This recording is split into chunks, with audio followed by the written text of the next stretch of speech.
I think I've learned a lot of the things that all of the top teams don't at the moment don't learn, because they don't go through as many hardships as we did this year for sure, right?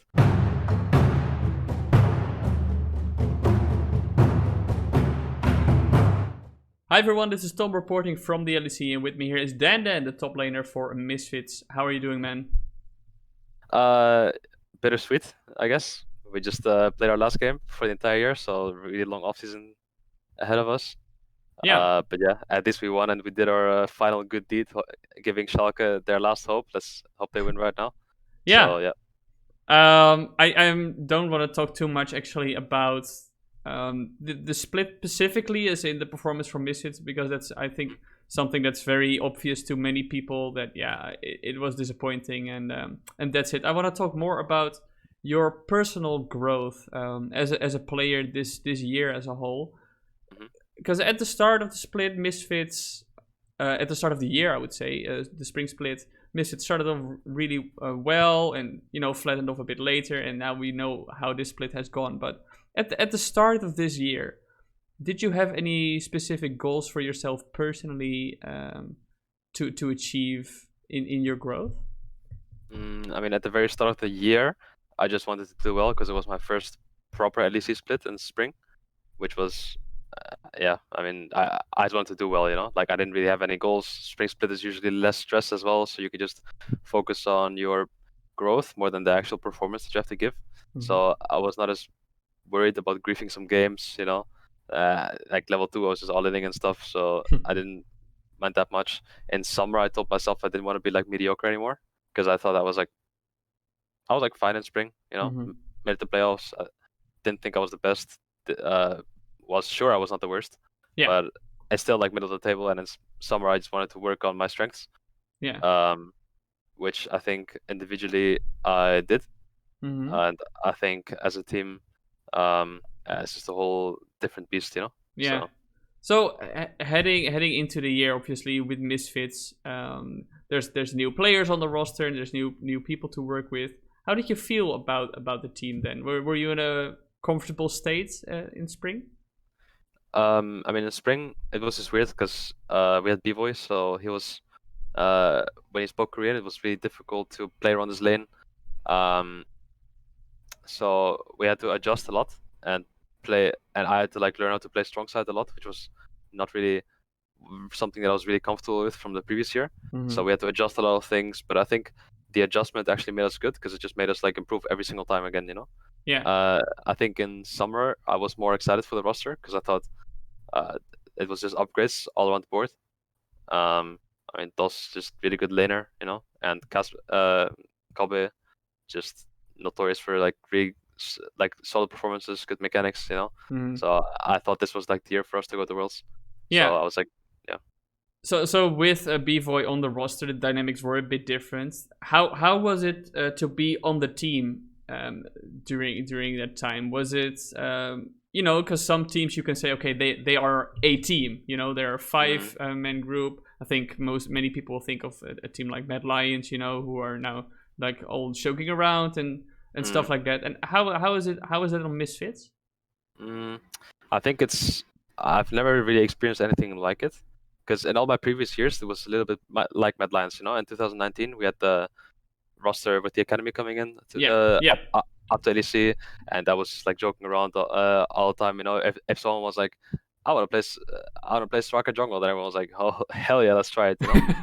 I think this year it was more professional up to a certain point, but Mhm. also a little bit more restrictive, I suppose.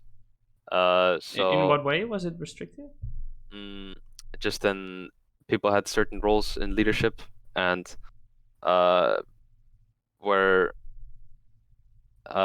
let's just say that certain people had more responsibility than others, Hmm. and that restricts people's creativity. It restricts people's um, makes them maybe a little bit less of a friendship team than Mad Lions, because Mad Lions is like the typical friendship team, right? And I Exactly. think so is Rogue, and I think it's like the better formula for something, for like creating a really good team. Because even G2, when you can see that when they like joke around, they're playing at their best, right? Yeah. I think that's just the nature of this game. I think that's where we differ to other teams. Yeah.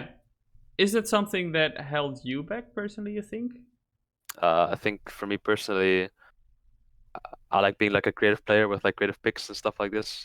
Like being like working like stress free is like really good for me because Mm-hmm.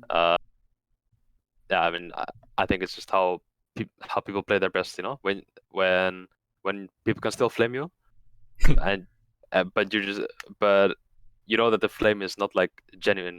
Yeah. Well, it's like genuine flame, but it's not like harmful flame. I Yeah. feel like Trash this talk. compared. Yeah, yeah. Or banter So more, maybe. yeah, because I felt like when you're in a friendship team and someone's like, yeah, you're completely griefing this game, you're like, yeah, I know, you know. And I felt like in a year where it's a little bit more serious and people care more about the actual performance than the growth, then it becomes a little bit of an issue Mm-hmm. because then you start taking it like more personally. And I think when people start getting defensive, then your growth staggers, and that's kind of what happened like this year. Yeah. I mean, you can like see it in our performance, right? Like, Mm-hmm. I think everyone in our team had like good laying phase. Everyone in our team is like, I think, individually superior to some of the teams that are in playoffs right now. But Mm-hmm. all the teams that are going to be in playoffs, all are our team, and all the teams that have like insane individual players, but they're not really a collective five Yeah. through one reason or another. I mean, just look at OG, right?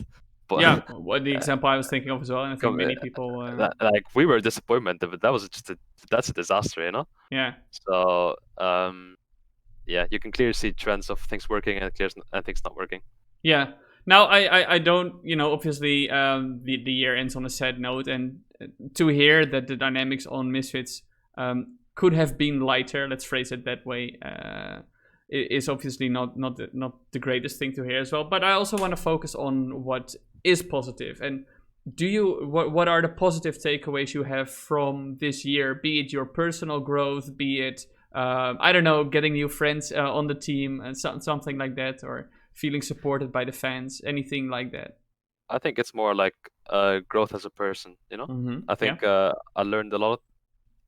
I think I've learned a lot of the things that all of the top teams don't at the moment don't learn because they don't go through as many hardships as we did this year for sure, right? Like, and you just learn to deal with like stress really well. You learn to deal with adversity really well. I think this is not something that I've experienced before because most other teams that I've been in were like fairly successful.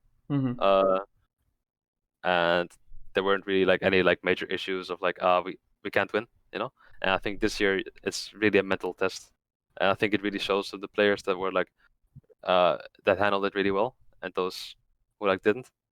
I Mm-hmm. think you can really see in Schalke, for example. Like I went to eat with them, Yeah. or I went to eat with James and Neil one day, and then I was like joking around with them like, haha, you guys are like 1-8, maybe you can like I was joking around. You know what? If you like I'll get you some I'll buy some extra bulgogi if you guys like win trade me. Like Yeah. of course like I say it as a joke, and then he Of just looks me course. in the eye. Like he just looks me in the eye and he's like, I will win from you no matter what. And that's like that's like really good attitude because that means that he just wants to improve, even though they had like almost zero chance. Like they actually didn't think they could make it, Yeah. but they just wanted to play for the org. They just wanted to play for themselves, and it really showed that everyone was on the same page. That everyone wanted to win. Yeah. And just improve. And you can really see it. Like that's like insane mindset to have, I think. Yeah. And that's something you Yeah, picked up on and you want to carry over. yeah, I think that really inspired me because like this last game, honestly, for us, it doesn't matter. Mm-hmm. Like I mean, of course, it's like not that nice being on the bottom of the table. But like theoretically, this game doesn't matter. No one's like really gonna remember it. But it was nice to win, so you can give people that have actually shown a lot of character this year the like chance to make it. All right, man. I want to thank you very much for your time, and obviously, I look forward to seeing what you will do next year. And I think, enjoy your time off and take some time to reflect. But definitely, 5 months of nothing. Let me just smack the table here. yeah, you gotta come back stronger. back to university. All right, man. Thank you very much. Thank you, man. See you around.